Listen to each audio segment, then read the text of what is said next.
아침 주요 뉴스입니다. 서울의 한밤 기온이 30도에 육박하면서 26일 연속 열대야가 이어졌습니다. 서울의 열대야가 하루만 더 이어지면 118년 만에 최장 열대야 기록을 경신하게 됩니다. 어젯밤 대구의 차량 서비스 센터에서 불이 나 건물 1개 동을 모두 태웠습니다. 경기 수원에 있는 차량 정비소에서도 불이 났습니다. 코로나19 입원 환자가 올해 최다를 기록할 정도로 코로나의 재유행세가 거셉니다. 코로나가 재확산되는 가운데 정부는 의료기관 등 취약시설에 마스크 착용을 강력 권고하기로 했습니다. 세계보건기구 WHO가 엠폭스에 대해 국제적 공중보건 비상사태를 선언한 가운데 아프리카가 아닌 스웨덴에서도 변종 엠폭스 감염 사례가 보고됐습니다. 이스라엘과 하마스 간 가자지구 휴전과 인질 석방을 위한 협상이 카타르 도하에서 시작됐습니다. 지난해 10월 전쟁 발발 이후 이스라엘 공격으로 숨진 가자 주민이 4만 명을 넘은 것으로 집계됐습니다. 시청자 여러분 안녕하십니까? 금요일 아침 뉴스타트 2부 시작합니다. 지난주 코로나19 입원 환자가 올해 들어 가장 많은 수준으로 집계됐습니다. 질병관리청은 이번 달 2주차 코로나19 입원 환자가 잠정적으로 1,357명이라고 밝혔습니다. 이는 지난달 2주차 입원 환자 148명과 비교해서 9배 넘게 늘어난 수치입니다. 전체 입원 환자는 13,000여 명으로 연령별로 볼 때 65세 이상이 65.2%로 가장 많았고 50세에서 64세가 18.2%, 19세에서 49세가 10.2%로 그 뒤를 이었습니다. 코로나19 확산세가 커지는 가운데 약국과 병원에 공급되는 치료제가 신청량의 20%에도 미치지 못하는 것으로 확인됐습니다. 국민의힘 한지아 의원실이 질병관리청으로부터 받은 코로나 치료제 수급 현황을 보면 8월 첫째 주를 기준으로 전국 약국 의료기관에 대한 치료제 공급량은 3만 3천 명분으로 나타났습니다. 이는 치료제 신청량 19만 8천 명분의 16.7% 수준입니다. 질병청은 예비비를 동원해 치료제 추가 물량을 구매하고 8월 안에 도입한다는 계획입니다. 스웨덴에서 아프리카를 중심으로 확산 중인 변종 엠폭스 감염 사례가 보고됐습니다. 스웨덴 보건당국은 현지 시간 15일 오후 스톡홀름에서 치료를 받던 사람이 엠폭스 바이러스 하위 계통 1B에 감염된 사실을 확인했다고 밝혔습니다. 이어 아프리카 대륙 밖에서 감염이 확인된 첫 사례라고 설명했습니다. 스웨덴 보건당국은 이 환자가 변종 엠폭스가 발병한 아프리카 지역을 방문하는 동안 감염됐다며 현재 치료를 받고 있다고 밝혔습니다. 이스라엘과 하마스 간의 가자지구 휴전과 인질 석방을 위한 협상이 카타르 도하에서 시작됐다고 미국 백악관이 확인했습니다. 존 커비 백악관 국가안보소통보좌관은 현지 시간 15일 온라인 브리핑에서 협상이 도하에서 진행되고 있다고 밝혔습니다. 협상장에는 이스라엘과 미국, 카타르, 이집트 대표가 참여하고 있고 하마스는 직접 참석하지 않았습니다. 다만 카타르와 이집트가 하마스 측의 중재인으로 협상에 참여하고 있습니다. 지난해 10월 7일 가자 전쟁이 발발한 이후에 이스라엘의 공격으로 숨진 팔레스타인 주민 숫자가 4만 명이 넘은 것으로 나타났습니다. 하마스가 통제하는 팔레스타인 가자지구 보건부는 현지 시간 어제 주민 4만 5명이 숨지고 9만 2,401명이 다친 것으로 집계됐다고 밝혔습니다. 전쟁 전 가자지구 주민 수가 약 220만 명인 점을 고려하면 전체 인구의 약 6%가 전쟁으로 죽거나 다친 것으로 전쟁 이후 가자지구의 하루 평균 사망자는 127명 정도로 파악되고 있습니다. 어젯밤 8시쯤 경기 수원시 조원동의 한 차량 정비소에서 불이 났습니다. 불은 정비소 건물을 모두 태운 뒤 30여 분 만에 꺼졌고 인명피해로는 이어지지 않았습니다. 경찰과 소방은 정비소 옆 벽면에 있는 쓰레기통에서 불이 시작돼 건물로 불이 옮겨 붙은 것으로 보고 정확한 화재 원인을 조사하고 있습니다. 한편 어젯밤 8시 45분쯤 대구시 노변동의 한 자동차 서비스 센터에서도 불이 나 1시간 만에 꺼졌습니다. 이 불로 건물 1개 동 120제곱미터가 모두 불에 탔고 다친 사람은 없었습니다. 소방은 화염이 거센 데다 주변에 아파트 등 주택이 밀집해 있는 점 등을 고려해 소방관 90여 명과 진화장비 40대를 투입해 불길을 잡았습니다. 경찰과 소방은 건물 CCTV를 확보해 정확한 화재 원인을 조사하고 있습니다.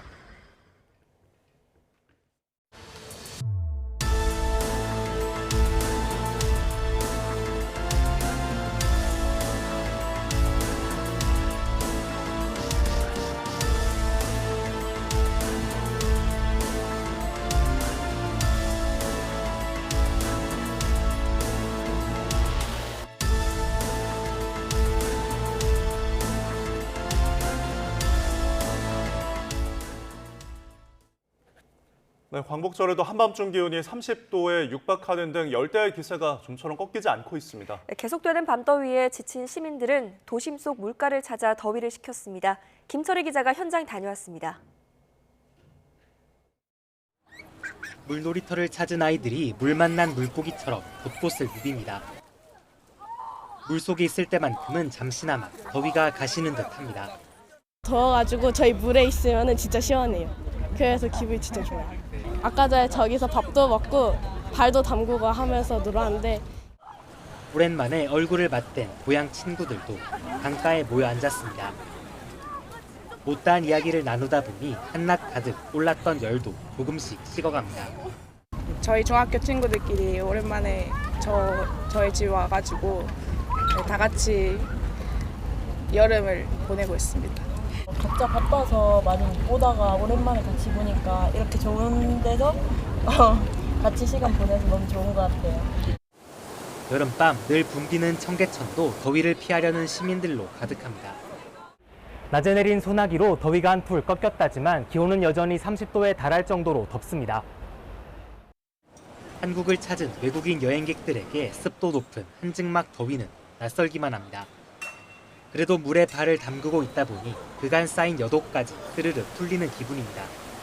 It's really hot these days around here, and with the humidity, it is hard to go walking. We are enjoying it. I didn't know we could put the feet in the water. 광복절에 이어 오늘까지 서울의 밤사이 기온이 25도 아래로 떨어지지 않으면 27일 연속으로 열대야가 이어지게 됩니다. 더위가 기세를 누그러뜨리지 않고 있는 만큼 역대 최다였던 2018년을 뛰어넘어 118년 만에 새로운 기록이 쓰일 전망입니다. YTN 김철입니다.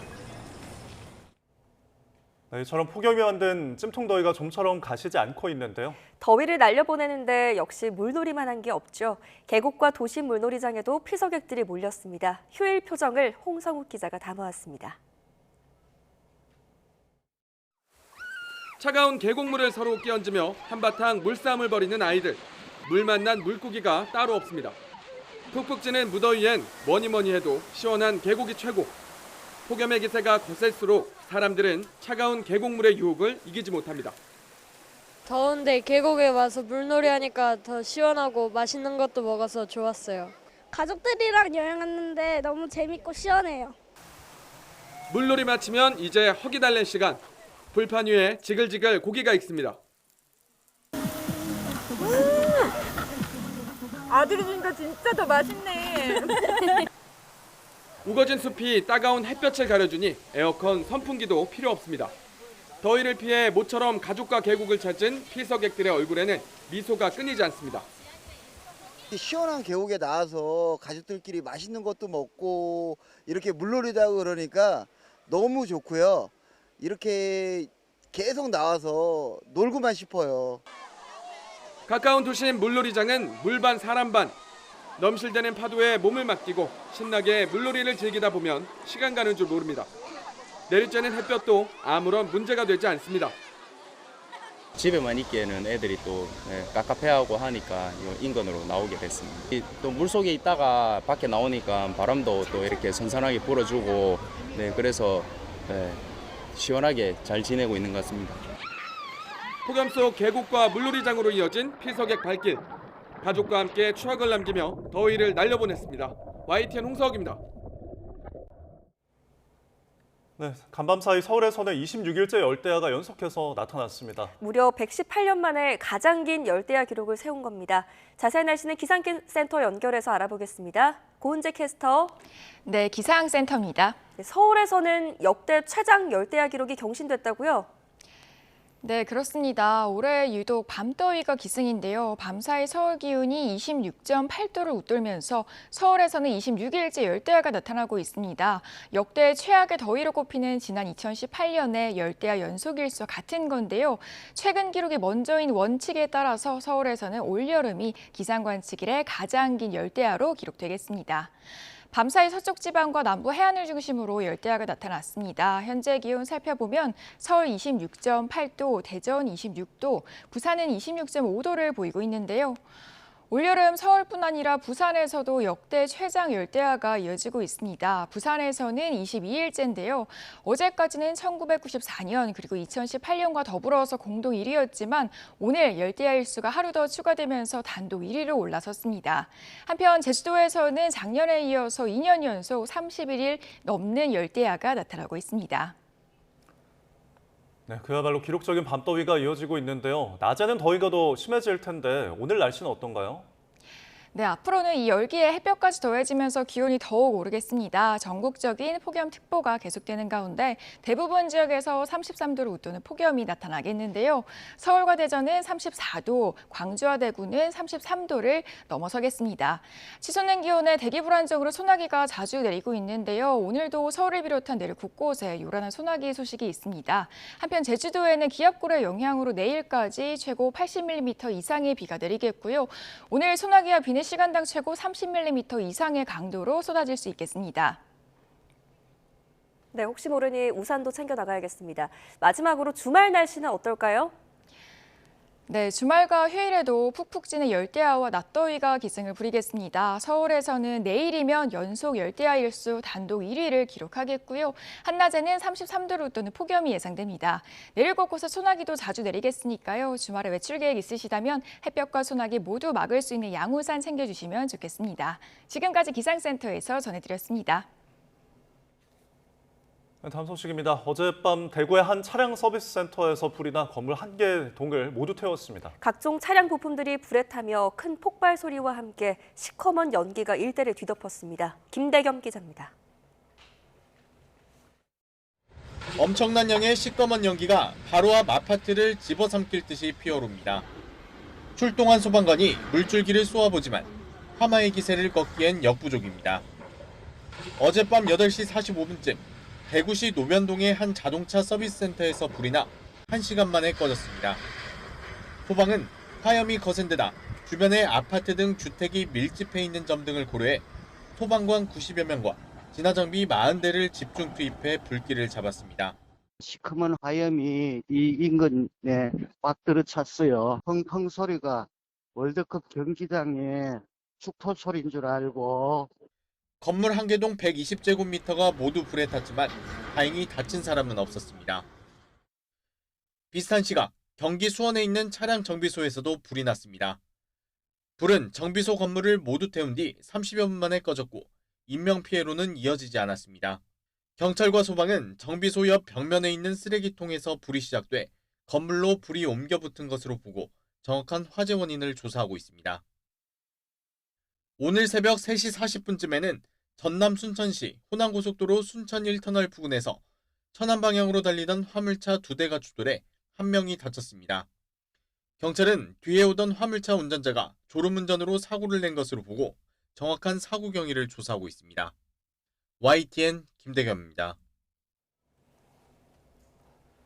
이어서 한 줄 뉴스입니다. 경찰이 광복절을 맞아 그제 저녁부터 어제 새벽까지 특별 단속을 벌여 난폭 운전과 폭주 등 모두 789건을 적발했습니다.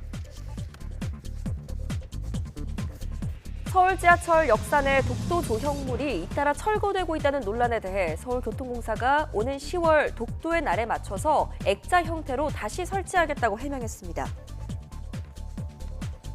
네, 지난 11일 서울 서대문구 한 주택 주거지에 침입했다가 거주자를 발견하고 도주한 혐의를 받는 30대 남성 A씨가 경찰에 붙잡혔습니다. A씨는 지난달에도 다른 장소에서 금품을 훔쳤던 것으로 보고 신병을 확보했습니다. 질병관리청은 다음 달 1일자로 국내 유입 사례는 없지만 초기 발견이 어렵고 상용화된 치료제나 백신이 없어 치명률이 높은 병으로 분류되는 마버그열, 크리미안 콩고 출혈열, 라사열을 검역 감염병으로 추가한다고 밝혔습니다. 노인 장기 요양시설 가운데 90%가 넘는 곳이 장기 요양급여를 허위로 청구해 2,365억 원이 부당 청구된 것으로 나타났습니다. 지난 6월 발생한 아리셀 화재 참사로 제조업의 직접 생산 공정 업무에 파견 노동자로 쓰는 이른바 불법 파견 문제가 도마 위에 올랐지만 직장인들의 75.2%는 정확한 법 규정을 모르는 것으로 확인됐습니다. 보건복지부가 내일부터 어린이집이나 유치원, 학교 주변의 금연 구역이 30m 이내로 확대돼 흡연을 할 경우 10만 원 이하의 과태료를 물게 된다고 밝혔습니다. 전국의대 학부모연합과 경기도이사회가 어제 서울광장 부근에서 의대생과 학부모 등 5천 명가량이 참석한 집회를 열고 의대 증원 백지화와 원점 재검토를 촉구하며 길거리 행진을 진행했습니다. 지난 2020년 코로나19 방역 지침을 어기고 집회를 강행한 변희재 미디어워치 대표에게 대법원이 벌금 150만 원에 집행유예 1년의 원심 판결을 확정했습니다. 지금까지 한 줄 뉴스였습니다. 코로나19 입원 환자가 올해 최다를 기록할 정도로 코로나 재유행세가 거셉니다. 보건당국은 감염 취약시설에서의 마스크 착용을 강력하게 권고하고 치료제 확보에 나서는 등 대책을 마련하고 있습니다. 김주영 기자입니다. 코로나19 입원 환자가 갈수록 증가하고 있습니다. 지난달 2주차에 148명이던 입원 환자는 점점 늘어 이달 2주차에는 1,300명을 넘겼습니다. 한 달 사이 9배가 넘게 늘어난 것으로 올해 들어 가장 많은 수치입니다. 보건당국은 유행세가 심상치 않다고 보고 대응책 마련에 나섰습니다. 질병청은 민관협의체 논의를 통해 요양병원 등 감염 취약시설에서 종사자와 방문자 모두 마스크를 쓰도록 강력 권고했습니다. 실내 다중시설에서도 마스크를 꼭 쓰고 가급적 밀폐된 실내 행사장은 피하라고 요청했습니다. 코로나19 치료제 추가 확보에도 힘을 쏟기로 했습니다.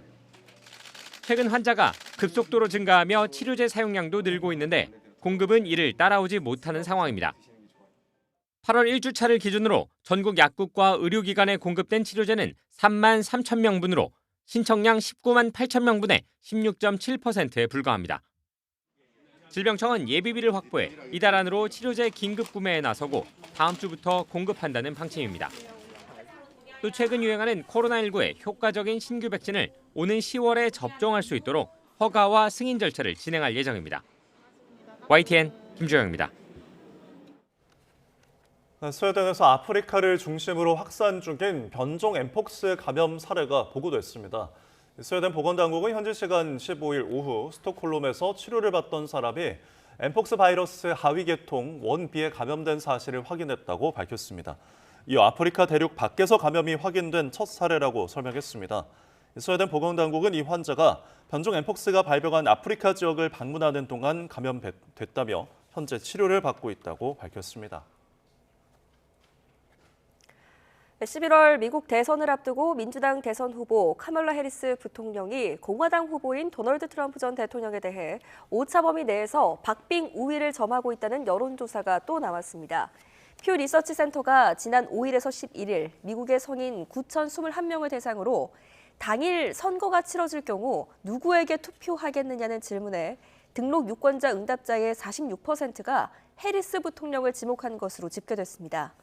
트럼프 전 대통령 지지율은 45%로 이 두 후보가 팽팽한 접전 양상을 보이는 가운데 해리스 부통령이 1%포인트 더 높았습니다. 도널드 트럼프 전 대통령이 다음 달 18일로 예정된 성추문 입막음 돈 지급 의혹 관련 형사재판에 대한 선고를 오는 11월 대선 이후로 미뤄줄 것을 재판부에 요청했습니다. 트럼프 전 대통령의 변호인인 토드 플랜치 변호사는 현지 시간 15일 공개된 판사에 보낸 서한에서 이 선고가 예정대로 대선 7주 전에 이뤄질 경우 선거에 방해가 될 수 있다며 이같이 밝혔다고 미국 언론들이 보도했습니다. 미국 대선일은 오는 11월 5일이지만 많은 주에서 조기 투표를 실시하고 있습니다. 특히 일부 주는 재판 선고일인 9월 18일을 전후해서 조기 투표를 시작해 이번 연기 요청은 이미 유죄 판결이 나온 재판의 형량 선고가 선거에 미칠 영향을 차단하기 위한 것으로 해석됩니다. 한동안 중단됐던 가자지구 휴전 협상이 카타르 도하에서 재개됐습니다. 지난해 10월 전쟁 발발 이후 숨진 가자 주민만 4만 명을 넘은 가운데 이번 협상이 중동 위기의 돌파구를 마련할 수 있을지 주목됩니다. 김지영 기자입니다. 협상 당사자인 이스라엘 측 대표단과 미국, 이집트, 카타르 등 중재국 대표단이 카타르 도하에 모였습니다. 이스라엘과 하마스 간의 가자지구 휴전과 인질 석방 협상을 위해서입니다. 대화 상대방인 하마스는 일단 불참했지만 추후 논의에 참여할 여지를 남겨뒀습니다. 미국은 윌리엄 번스 CIA 국장과 브렛 맥거크 백악관 중동 북아프리카 주정관을 협상 대표로 파견했습니다. 백악관은 조짐이 좋은 시작이라며 협상 테이블 재가동을 공식 확인했습니다. 또 협상 내용이 복잡한 만큼 논의는 현지 시각 16일까지 이틀간 이어질 것으로 예상했습니다. I'd expect the talks to continue into tomorrow. This is vital work. The remaining obstacles can be overcome, and we must bring this process to a close. 이번 휴전 협상은 지난달 31일 하마스 최고 정치 지도자 이스마일 하니의 암살 이후 이란이 이스라엘에 보복 공격을 다짐한 가운데 열려 더 관심을 끕니다. 강경파인 야히야 신와르가 하마스 새 수장에 오르면서 협상이 쉽지 않을 거라는 우려가 나왔지만 보복에 앞서 휴전론이 추이를 지켜보겠다는 기류도 감지되기 때문입니다. But reaching a deal now could help avert a wider regional conflict that might draw in Iran and the militant group Hezbollah into the fighting. 지난해 10월 7일 이후 어느새 11개월째 접어든 참혹한 전쟁. 그 사이 가자 주민 4만 명이 숨지고 9만 2천여 명이 다쳤습니다. 가자 지구 전체 인구의 약 6%가 전쟁 중에 죽거나 다친 셈입니다. 이와 관련해 이스라엘군은 지금까지 17,000명이 넘는 테러리스트를 제거했다고 주장했습니다.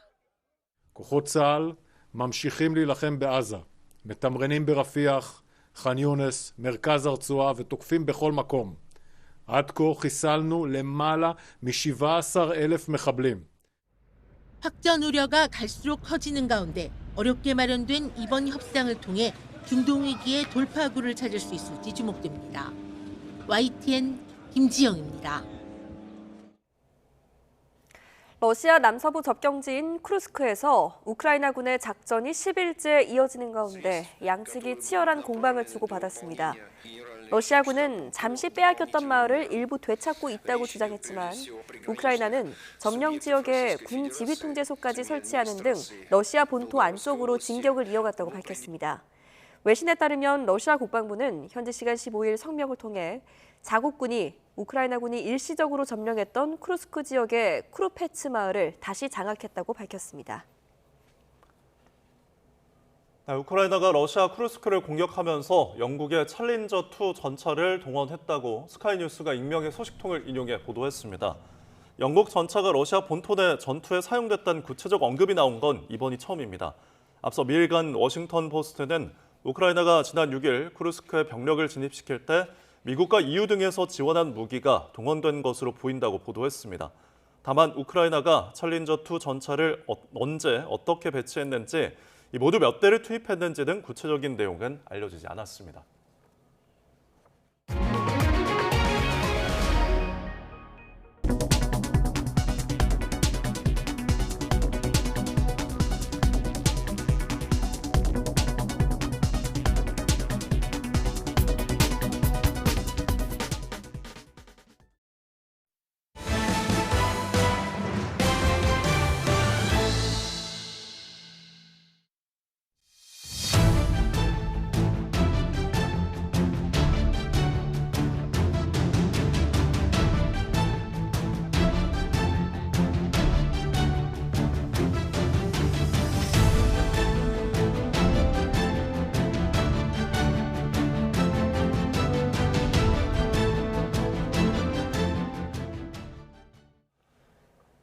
무더위가 계속되면서 폭염의 기세가 좀처럼 꺾이지 않고 있습니다. 부산에서 21일 동안 열대야가 이어지며 최장 열대야 기록을 경신했고요. 서울도 열대야 최장 기록을 깰 것으로 보입니다.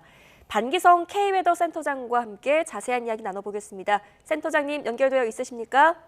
네, 안녕하세요. 네, 안녕하십니까. 정말 낮에도 밤에도 덥다는 말이 실감나는 요즘인데요. 이게 기상 관측사상 어느 정도 더위로 볼 수 있습니까? 일단은 이제 전 세계적인 더위를 좀 먼저 봐야 될 것 같은데요. 세계기상기구가 8월 8일에 발표한 자료가 있죠.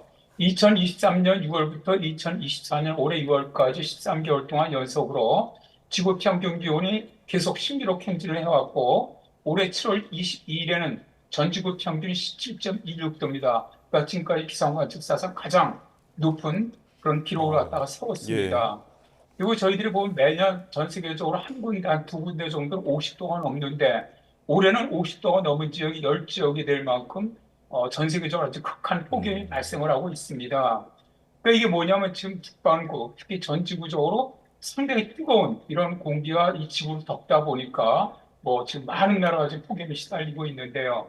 다만 이러한 지금 현재 북반구의 엄청난 더위에 비해서 우리나라는 그래도 좀 약간 다행입니다. 사실은 덥긴 하지만 다행인 것이 우리나라 가장 더웠던 게 2018년인데 2018년 7월과 8월의 기온에 비교해 보면 올해는 최고기온 평균 최고기온이 서울지방 같은 경우는 2도 정도가 낮습니다. 네. 그래서 이런 만일 올해 정말 세계 기온도 이렇게 되기도 뜨겁고 북태평양 고기압도 아주 강하게 확정을 했으면 올해 우리나라 기록도 다 깼을 것으로 보이는데 어쨌든 그나마 곧 다행입니다. 그런데 이제 문제는 열대야가 그 뜨거운 날씨에 비해서는 굉장히 많이 발생을 하고 있다는 점이죠. 네. 그래서 올해 이렇게 열대야가 특징적으로 많이 발생하는 이유는 현재 북태평양 고기에 강하게 우리나라 쪽 확정이 오지 못하다 보니까 우리나라가 대개 북태평양 고기가 가장자리에 많이 위치하고 있어요. 예. 그렇게 되면은 대기가 불안정해지다 보니까 소나기가 자주 내립니다.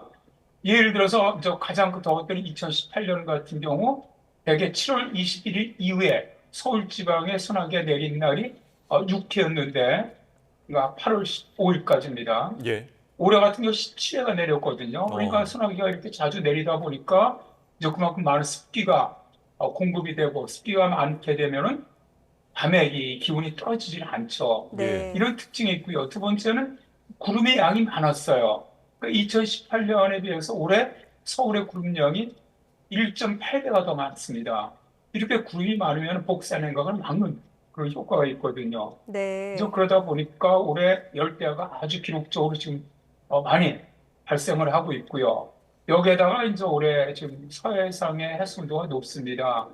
이런 높은 온도와 더불어 습도와 함께 에너지를 공급해주다 보니까 올해 열대야가 상당히 많이 발생하는 이례적으로 네. 정말 기온과 되게 올라가는데 올해는 기온은 그만큼 올라가지 않았음에도 열대야가 오히려 가장 더웠던 해를 넘어가는 이런 이례적인 현상이 발생하고 있는 것이죠. 네, 예. 이 센터장님께서 기압 얘기를 해주셔서요. 지금 전문가들이 분석을 하기에도 이 두 고기압이 한반도를 이불처럼 덮고 있다 이런 현상을 말을 하던데 왜 이런 현상이 나타나는 겁니까? 대개 우리나라 여름에는 북태평양 고기압이 우리나라를 이제 장악을 합니다. 그래서 대개 북태평양 고기 하나가 되게 영향을 주는 경우가 많은데 네. 올해 같은 경우는 티베트 쪽에서 만들어진 고기압이 이동을 해왔어요. 이게 이제 높이가 12km 정도 되는 고기압이거든요. 네. 티베트 쪽은 아예 그 지표면이 한 8km 정도 되기 때문에 높은 곳에서 만들어진 뜨거운 고기압입니다. 그러니까 뜨겁고 건조한 고기압이 우리나라 상공에 와 있었고 지상에서부터 약 5km까지는 상당히 고온가스판 북태평양 고기압이 유입이 됐었던 것이죠. 그러다 보니까 우리나라 상공에 보통은 이불이 하나 정도가 덮어져 있었는데 왜냐하면 이러한 고기압들은 상층이 역전층이 만들어지기 때문에 이런 대기가 밖으로 못 나가게 막아주는 역할을 했었는데 그런 이불을 두 개 덮는 이런 형태가 된 거예요. 그러다 보니까 실제로 올해 북태평양 고기압이 사실 강했던 해에 비해서 상대적으로 약했음에도 불구하고 기온도 높았고 또 그다음에 이렇게 기온이 소위 말해서 대기 기온이 빠져나가지 못하다 보니까 굉장히 뜨겁고 열대야도 많이 발생을 하고 이런 특징이 만들어지게 되는 것이죠. 예, 두꺼운 이불을 겹쳐서 덮고 있는 느낌인데, 자, 지금 이제 시기상으로 가을로 들어선다는 절기 입추도 지나서 다음 주면은 곧 처서입니다. 근데 이 처서까지도 이렇게 더웠을까 싶은데 어떤가요? 대개 평년 열흘 후면은 광복절이 거의 기점이 됩니다. 예. 광복절 넘었으면은 이제 30도 대기 이하로 내려가기 시작을 해요. 그래서 산불 뚝 꺾이는데 올해 같은 경우는 굉장히 더웠던 애들, 그러니까 우리나라가 제일 더웠던 애가 2018년, 그 다음에 1994년인데 이때는 대개 처서 무렵까지 더웠었습니다. 예. 더웠던 애들은. 그래서 올해는 처서가 22일인데 2018년 같은 경우는 23일까지, 그다음에 1994년 같은 경우는 24일까지 30도 이상의 고온을 보였고 대개 열대야는 8월 한 20일 정도 전후에서 열대야는 일단 꺾이는 걸로 대개는 통계는 그렇습니다. 예. 그런데 이제 올해 같은 경우는 지금 상당히 이례적인 기압 배치거든요. 네. 사실은 그렇게 강하게 북태평양고기에 확장하지 않았음에도 불구하고 기온도 높고 열대와 특히 열대가 굉장히 많이 발생을 하는데 예. 현재 기압 배치를 본다면 올해는 2018년이나 1994년의 열대야 일수는 넘어설 가능성이 있다고 봅니다. 이례적인 기록들이 세워질 가능성 앞으로도 계속해서 있을 것 같은데 또 흔히 더위하면 우리가 데프리카, 대구 지역을 생각하기 마련이잖아요. 그런데 경기도 여주에서 40도를 기록하기도 했습니다. 이 지역도 원래 이렇게 더운 곳이었나요, 센터장님? 중부 지역에서는 좀 더운 지역입니다. 경기 남동부 지역이 좀 기온이 많이 올라가는 지역은 맞는데 이제 우리나라 지금까지 대구죠. 대구가 가장 높았던 것이 북태평양 고기가 들어오면 남서비류가 들어올 때 대구 쪽으로는 그 영남 알프스라고 있습니다. 이런 산지들이 넘어가면서 지형적인 영역으로 더워지거든요. 더워진 공기가 대구 쪽으로 넘어가면서 대구는 분지 지역입니다. 그러다 보니까 지금까지 기온이 가장 높았었죠. 이 관측사상 홍천 이전에 40도를 처음으로 기록했던 지역인데, 예. 근데 최근엔 대구 지역에서 기온을 낮추기 위해서 나무를 굉장히 많이 심고 있어요. 네. 그러다 보니까 도심의 기온이 좀 낮아지는 특징을 보이는데, 올해 여주가 40도를 기록을 했을 때가 8월 초순이었는데, 이때 굉장히 일사가 강했고요. 첫 번째. 두 번째는 동풍이 들어왔습니다. 그러니까 동쪽으로 고기압이 나가면서 동풍이 들어오다 보니까 팬 현상으로 인해서 태백섬을 넘어온 공기가 한 2, 3도 이상 더 올라가거든요. 예. 그러다 보니까 이 뜨거워진 공기가 되게 기온이 가장 많이 올라갔던 여주나 이천 지역도 분지 지역입니다. 또 우리나라 분지 지역이 기온이 가장 높죠. 그러니까 이렇게 뜨거워진 공기가 분지 지역으로 들어와서 갇히다 보니까 곳에서 한 40도까지 올라가게 된 것이죠. 그래서 이게 사실 그렇습니다. 2018년이 기온이 가장 많이 올라갔던 지역이 홍천 지역인데 예. 홍천 지역도 당시에 동풍이 들어오면서 팬 현상의 영향으로 기온이 41도까지 올라갔고요. 그 지역도 분지 지역이거든요. 그러니까 이런 어떤 지형적인 또 기압 배치, 바람 이런 걸로 인해서 이제 기온이 많이 올라가는 그런 특징이 있고요. 예. 다만 이제 우리나라에서 여주 지역이 가장 기온이 높다 그렇게 본다는 건 좀 무리가 있다고 봅니다. 네. 예. 지형적인 영향이 좀 나타나는 영향까지 짚어주셨는데 지금 부산 같은 경우에 열대야 이야기를 다시 해보자면은 21일 연속으로 초장 기록을 썼거든요. 서울 같은 경우에는 이제 오늘 밤에 열대야가 다시 나타나면은 초장 기록을 제칠 가능성이 있는데 이거 어떻게 보십니까? 일단 부산은 어제 열대야 기록을 갖다 깼죠. 21일 연속 열대야가 지속되면서 역대 그 기록을 갖다 이제 깼고요. 서울 같은 경우는 오늘 아침에 26.8도입니다. 그러니까 열대에 해당이 됩니다. 예. 그럼 오늘 열대에 해당되면 이제 26일째 연속으로 지속되면서 118년 만에 열대 기록을 세우는 건데 이제 문제는 이게 확정되는 건 내일 아침에 확정이 됩니다. 예. 07시 이후 기록도 봐야 되거든요. 네. 거의 바뀔 그런 경우는 거의 없죠. 거의 없다고 하더라도 확정되는 것은 일단 내일 확정이 되는 것이고요. 다만 오늘 이제 현재 기록으로 본다면 열대야 기록이 더 낮아질 그런 가능성이 없기 때문에 실제적으로는 오늘 열대야 기록을 세운 것이다. 또 열대야 같은 경우는 이게 2018년 기록과 같은데 26일 연속 열대야 기록인데 근데 연속 열대야 기록을 세울 때 가장 먼저 세운 기록을 인정을 해주기 때문에 최신 기록으로 예. 그렇게 된다면 오늘이 열대야 최신 기록을 세운 날이 된다고 보셔도 될 것 같습니다. 네. 또 아마 많은 분들이 이 질문이 가장 궁금하지 않으실까 싶은데요. 폭염 열대야 현상 언제까지 이어지겠습니까? 앞에서도 말씀을 드렸지만 올해 정말 아주 특이한 기압 배치가 만들어지고 있습니다. 그래서 이 열대야라든가 더위가 좀 더 오래 지속될 가능성은 높다고 봐요. 다만 현재 그 21개 기압골이 들어오면서 전국적으로 비 예보가 나와 있습니다. 그 20일은 굉장히 덥습니다. 그날은 물론 기온도 높고 그러나 일단 21일 정도 기압골 영향을 주고 그 다음에 대개 한 1.5km 상공일기도를 보면은 북서풍이 들어옵니다. 네. 그러니까 대개 한 22일, 23일, 24일 정도. 근데 우리나라는 북서풍이 들어오기 시작을 하면 기온이 좀 낮아집니다. 왜냐하면 북서풍이라는 것이 굉장히 기온도 낮고 건조한 공기거든요. 그래서 현재 기상청 예상으로는 23일, 24일, 25일도 서울지방 최저기온이 25도 이상으로는 예상을 하고 있지만 25도 이하로 떨어질 가능성은 있다고 일단은 봅니다. 이때. 예. 그렇더라도 그때가 지나고 나면 다시 상층을 보면 뜨거운 공기 다시 밀고 올라옵니다.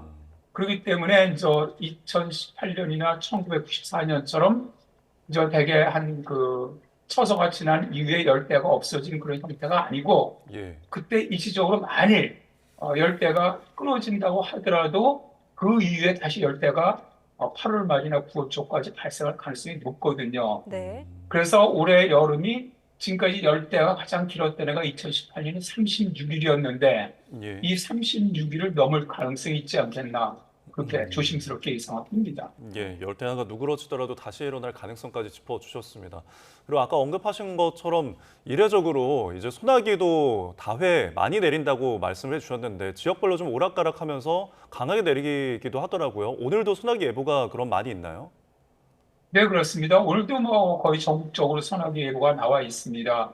현재 대기 기층이 굉장히 불안정합니다. 예. 저희들이 이제 안정도 지수가 거의 영하 마이너스 쪽으로 지금 들어가 있어서 아주 불안정한데 이렇게 되면은 대개 거의 전국적으로 소나기 예상이 되고 일단 제주는 기압골 영역으로 비가 내리고요. 그다음에 대개 서쪽 지역들입니다. 그러니까 수도권을 포함해서 충남, 그다음에 전라 지역 이쪽 지역으로는 한 5에서 60mm. 그다음에 동쪽 지역, 그러니까 강원 영서라든가 충청이라든가 경상 지역 이쪽은 5에서 한 40mm, 동해안 쪽은 5에서 한 20mm 정도 이렇게 소나기가 내릴 것으로 예상을 하고 있습니다. 예. 네. 자, 마지막으로 지금 연일 계속되는 더위에 온열질 환자도 많이 늘어나고 있습니다. 또 고령층 특히나 걱정이 되는데 주의할 사항 어떤 게 있을까요? 일단 온열질환 우리가 이제 일사병이나 열사병이나 열병면, 일광항상 이런 여러 종류가 있는데 예. 결국 우리가 인체가 그 뜨거운 열을 적응하지 못하면 이러한 온열 질환이 발생을 하죠. 근데 대표적인 증상이 어지럼증이 갑자기 온다든가, 네. 열이 올라간다든가, 구토가 난다든가, 근육에 경련 현상이 발생한다든가, 맥박이 빨라진다든가, 호흡이 빨라지는 이런 현상이 발생을 하면은 가급적 빨리 병원으로 이동하는 것이 가장 좋습니다. 그래서 이런 걸 막기 위해서 가장 좋은 것이 일단 우리가 이제 많이 얘기하는 게 물과 휴식과 그늘을 얘기하고 있지 않습니까? 산업체 종사하시는 분들 마찬가지입니다. 예. 좀 규칙적으로 충분하게 물을 좀 마셔 두시면 체온을 좀 낮추는 효과가 있고요. 네. 외출하실 때는 밝은색 옷을 좀 입으시고 헐렁한 옷, 또 모자, 또 선글라스, 양상 이런 걸 꼭 착용을 해주시고 더운 시간대, 오후 시간대는 외출을 자제하는 것이 가장 좋고요. 그다음에 불가피하게 만약 어쩔 수 없이 외출해야 한다면은 물을 꼭 챙기시고 그늘 쪽으로 좀 다니시는 것이 좋고요. 야외 작업을 해야 한다. 혼자 하면 위험하거든요. 그러니까 네. 여러분이 좀 같이 모여서 하시면 위험이 조금 좀 덜할 수가 있겠네요.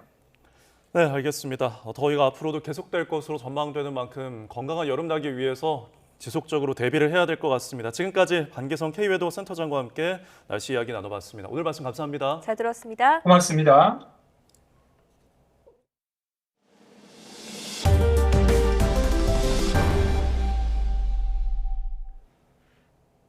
네, 제79주년 광복절 경축식이 어제 오전 서울 세종문화회관에서 열렸습니다. 윤석열 대통령은 경축사에서 자유통일 전에는 광복은 미완성이라며 3대 통일 전략을 제시한 뒤 북한을 향해 남북 간 실무 대화 협의체를 만들자고 제안했습니다. 권남기 기자입니다. 윤석열 대통령의 25분 분량 광복절 경축사의 화두는 자유와 통일이었습니다. 아직 완전한 광복은 오지 않았다며 반드시 해결할 과제가 통일이라고 밝혔습니다. 동토의 왕국인 북한까지 우리가 누리는 자유가 퍼져야 광복의 의미가 완성된다는 얘기입니다. 여기엔 독립운동부터 대한민국 정부 수립과 현재의 성장까지 모두 근본엔 자유란 가치가 있었다는 전제가 깔렸습니다. 한반도 전체 국민이 주인인 자유민주 통일 국가가 만들어지는 그날 비로소 완전한 광복이 실현되는 것입니다. 윤 대통령은 완전한 광복을 위한 계획으로 3대 통일 비전과 3대 통일 추진 전략, 또 이를 구체화하는 7대 통일 추진 방안을 제시했습니다. 이른바 8.15 통일 독트린으로 특히 윤 대통령은 7대 추진 방안의 하나로 북한을 향해 남북 간 실무대화 협의체를 만들자는 제안을 내놨습니다. 남북 긴장 완화와 경제 협력에서 납북자 문제까지 모든 주제를 다룰 협의체를 만들자는 겁니다. 남북 대화의 문은 활짝 열어놓겠습니다.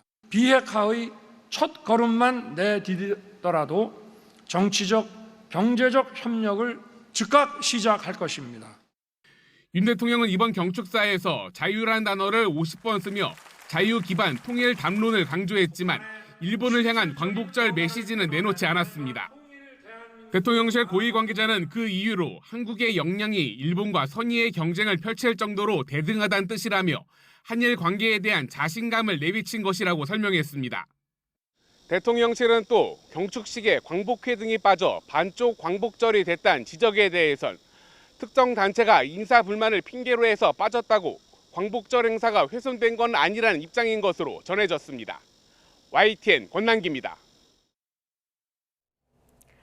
윤석열 대통령은 또 경축사에서 가짜뉴스는 지금 하나의 대규모 산업이 됐다며 이들이 우리의 앞길을 가로막는 반자유 세력이자 반통일 세력이라고 비판했습니다. 윤 대통령은 어제 제79주년 광복절 경축사에서 질서와 규범을 무시하는 방종과 무책임을 자유와 혼동하면 안 된다며 이같이 밝혔습니다. 이어 사이비 지식인들은 가짜뉴스를 상품으로 유통한다면서 기득권 이익 집단을 형성하고 있다며 이런 검은 선동 세력에 맞서기 위해서 국민이 진실의 힘으로 무장해 맞서 싸워야 한다고 강조했습니다. 윤 대통령은 또 자유의 가치를 지켜내기 위해 모든 노력을 다할 것이라며 민간 주도의 시장 경제와 교육, 노동, 연금, 의료개혁, 맞춤형 약자 복지 등을 언급했습니다.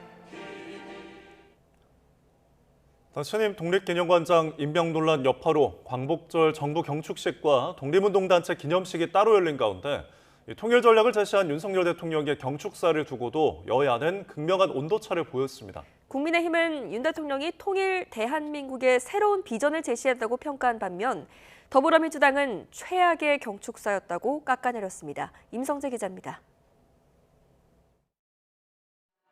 국민의힘은 대화협의체 제안으로 북한에 손을 내민 윤석열 대통령이 통일 대한민국의 새로운 비전을 제시했다고 높이 평가했습니다. 특히 북한 주민들이 통일을 열망할 수 있도록 자유의 가치를 전했다며 발언 하나하나의 의미를 되새겼습니다. 국민의힘과 윤석열 정부는 자유와 평화, 번영의 통일 대한민국을 앞당기기 위한 힘찬 여정에 최선의 노력을 다하겠습니다. 민주당은 그러나 윤 대통령의 공허한 통일 메시지는 싸우자는 선전포고와 다름없었다고 깎아내렸습니다. 극우 세력을 규합하기 위해 흡수 통일 주장을 내놨다는 건데 그 수준은 최악이었다고 평가절하했습니다. 논평할 의미조차 찾을 수 없는 최악의 광복절 경축사에서 확인한 윤석열 대통령의 오만과 불통은 목불인견입니다. 야당의 날선 반응은 신임 독립기념관장 선임에 반발해 민주당 등 야권이 정부의 경축식에 대거 불참하면서 예견된 일이었습니다. 광복회가 연 별도 기념식을 찾은 민주당 지도부는 정권의 역사 쿠데타를 반드시 막아내겠다고 목소리를 높였습니다. 나라를 통째로 일본과 친일 뉴라이트에게 넘기려는 모든 음모를 당장 중단하고 국민과 순국 선열에게 사죄하십시오.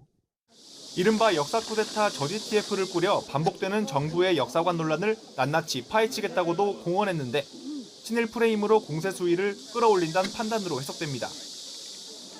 여당은 이 같은 야권의 불참 행태가 갈등과 분열을 조장하는 정치 선동일 뿐이라고 비판했습니다. 김영석 관장 인선을 둘러싼 친일 논란을 고리로 또다시 역사파리를 재개한 것과 다름없다는 겁니다. 특히 민주당 출신 우원식 국회의장까지 공식 행사에 불참한 건 통합과 화합과는 정반대의 의미를 지닌다는 점을 분명히 했습니다. 이견이 있으시면 여기서 이렇게 말씀하실 수도 있는데 이걸 굳이 불참하셔서 이렇게 마치 이렇게 나라가 갈라진 것처럼 보이게 하는 것은 저는 부적절하다고 생각합니다. 정치권에선 두동강난 광복절을 시작으로 역사관을 둘러싼 여야 갈등의 골이 한층 더 깊어질 거란 전망이 나옵니다. YTN 임성재입니다. 네, 해병대 최상병 사망 수사 외압 의혹을 수사하는 고위공직자 범죄수사처가 윤석열 대통령을 비롯한 대통령실 관계자들의 통화 기록을 확보해 분석 작업에 들어갔습니다. 그러나 관련자들의 비협조 우려에 대통령실 압박까지 더해지면서 수사가 쉽사리 풀리지는 않을 것이란 전망도 나옵니다. 홍민기 기자입니다. 고위공직자 범죄수사처는 최근 윤석열 대통령의 개인 휴대전화에 대한 통화 기록을 확보했습니다. 대상 기간은 최상병이 급류에 휩쓸려 숨진 채 발견된 날, 즉 지난해 7월 19일부터 약 2달간으로 알려졌습니다. 공수처는 여기에 전현직 대통령실 관계자 10여 명의 휴대전화와 대통령실 내선 번호 02-800-7070의 통화 기록까지 확보한 것으로 전해졌습니다. 지난해 7월 31일 이종섭 당시 국방부 장관, 주진우 당시 대통령실 법률비서관 등과 통화했던 번호입니다. 사상 첫 현직 대통령 통화 기록 확보에 대통령실 관계자들의 통화 내역까지 들여다볼 수 있게 되면서 수사가 급물살을 타는 것으로 보입니다. 하지만 공수처로서는 큰 산을 하나 넘었을 뿐 앞으로 수사는 첩첩산중이라는 전망도 적지 않습니다. 실제 관련자들의 통화에서 수사 외압과 관련한 대화가 있었는지는 당사자들의 구체적인 진술을 통해 확인해야 하기 때문입니다. 이를 위해서는 군이나 대통령실 관계자들의 수사 협조가 필수적인데 이들은 앞서 국회 청문회에서도 국가안보 등을 이유로 잇따라 답변을 거부했습니다. 이종섭 증인, 대통령으로부터 어떤 전화를 받은 겁니까? 국방부 장관과 대통령 간의 대화 내용을 일일이 밝히는 것은 적절하지 않다고 생각하고요. 대통령실의 압박도 새로운 난관입니다. 윤 대통령의 통화 기록 확보 사실이 알려진 뒤 대통령실은 사실상 아무런 진실을 밝혀내지 못한 공수처가 이제는 제대로 결과를 내야 한다고 꼬집었습니다. 대통령실은 지난 3월 이종섭 전 장관의 출국 금지 논란이 불거진 뒤에도 공수처와 야당, 일부 언론이 결탁한 정치 공작이 의심된다고 밝혔는데 연이어 공수처 수사를 압박하고 나선 겁니다. 공수처는 이번에도 일단 침묵을 지키며 확전을 피하는 모양새인데 여러 난관을 극복하고 확보한 핵심 증거를 토대로 수사 성과를 낼 수 있을지 주목됩니다. YTN 홍민기입니다.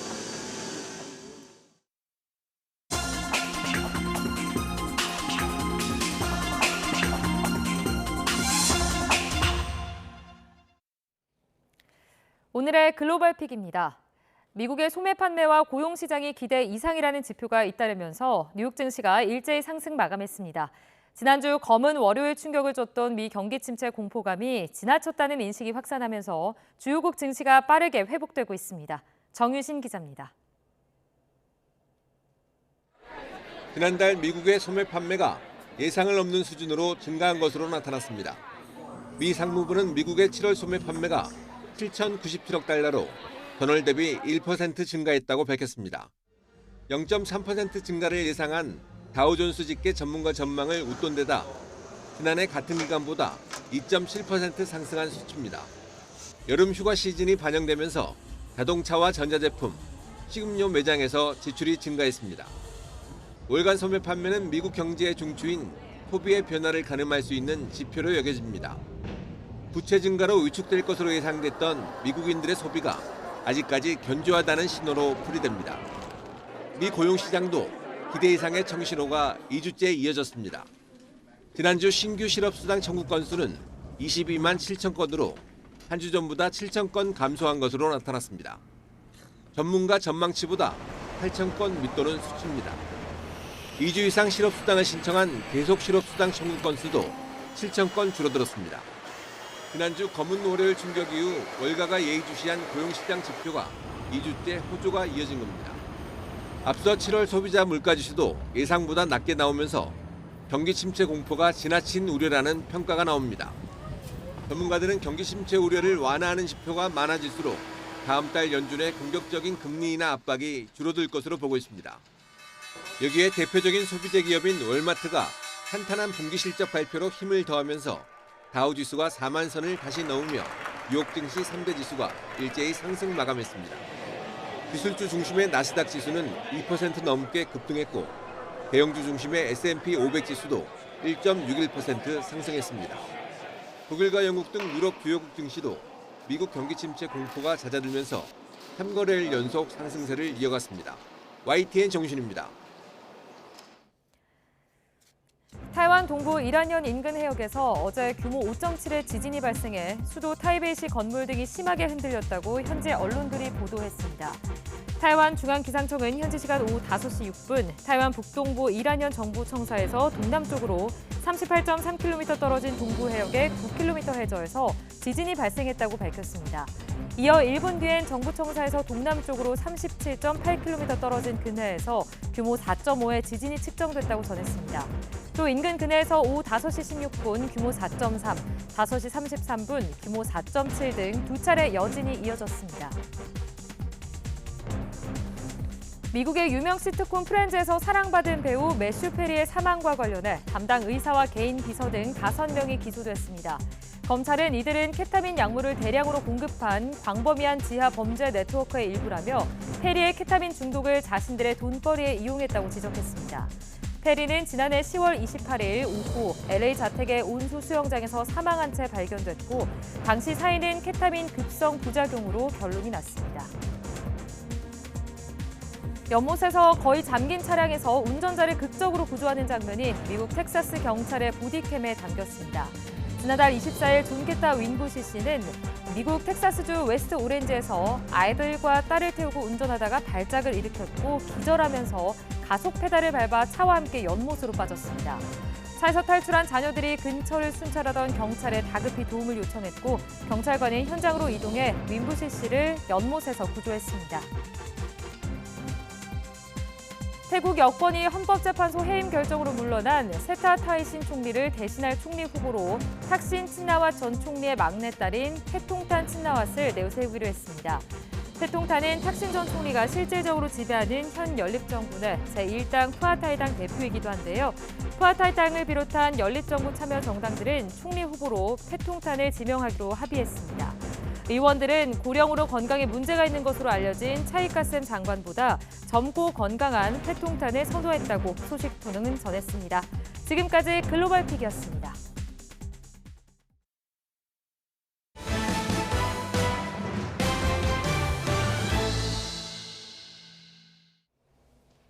항공기 난기류 사고는 기후변화로 인해 갈수록 잦아지고 있지만 설마 하는 생각에 무방비로 있다가 큰 사고로 이어지기도 합니다. 정부와 산학연이 머리를 맞대고 난기류 피해 방지를 위한 대책을 내놨는데요. 무엇보다 좌석벨트 착용 습관이 가장 확실한 예방책으로 강조되고 있습니다. 김기봉 기자입니다. 국내외 항공기에서 잇따라 발생하는 난기류 사고. 공중에서 요동치는 난기류의 충격은 생각보다 훨씬 빠르고 강력해 심각한 부상은 물론 목숨을 잃는 경우도 종종 발생합니다. 최근 5년간 우리 국적 항공사의 난기류 사고는 전체 사고의 70%를 차지할 정도로 많은데 난기류 발생 건수는 눈에 띄게 늘어나고 있습니다. 난기류 사고의 비율은 전 세계적으로도 늘어 전체 항공사고 가운데 난기류 사고의 비율은 최근 10년 사이엔 53%였지만 최근 3년에는 61%로 비중이 커졌습니다. 국토부는 이에 따라 실제 비행 중인 다른 항공기로부터 실시간 난기류 정보를 공유하는 민간 기상정보 유료 서비스를 모든 항공사가 이용하도록 하기 위해 인센티브를 주기로 했습니다. 민간에서 난기류 정보를 포함하여 제공하고 있는 기상정보 서비스를 사용할 경우 운수권 배분에 반영하는 등 인센티브를 부여할 계획입니다. 또 국토부가 제공하는 위험 기상정보 공유 체계에 11개 국적사가 모두 참여하도록 했습니다. 이와 함께 난기류 발생이 빈번한 공항 접근 전 기내 서비스 중단 규정도 표준화해 중장거리 노선은 착륙 40분 전, 단거리는 15분 전에 종료하기로 했습니다. 하지만 가장 간단하면서도 확실한 사고 방지책은 좌석 벨트 착용입니다. 실제로 최근 5년간 국적사 난기류 사고 중상자 8명은 모두 좌석 벨트를 매지 않은 상태에서 발생했습니다. 자동차 안전벨트처럼 착용을 당연하게 생각하는 인식 전환을 위해 지속적인 홍보가 필요하다는 지적입니다. 좌석벨트 사인이 꺼졌을 때 이럴 때는 안 매도 된다. 이렇게 혹시 착각하시는 분들이 계신 것 같은데 그런 거와 무관하게 좌석에 계실 때는 항상 안전벨트를 착용해야 된다는 게 원칙이고요. 이런 것들은 한 번으로 끝날 부분이 아니고 지속적으로 강조가 돼야 되고 이 밖에 난기류 때 치명상을 입힐 수 있는 뜨거운 종류의 기내식 메뉴를 줄여나가는 방안도 적극적으로 논의할 과제로 남았습니다. YTN 김기봉입니다. 네, 뉴스타트 3부 잠시 후에 이어집니다.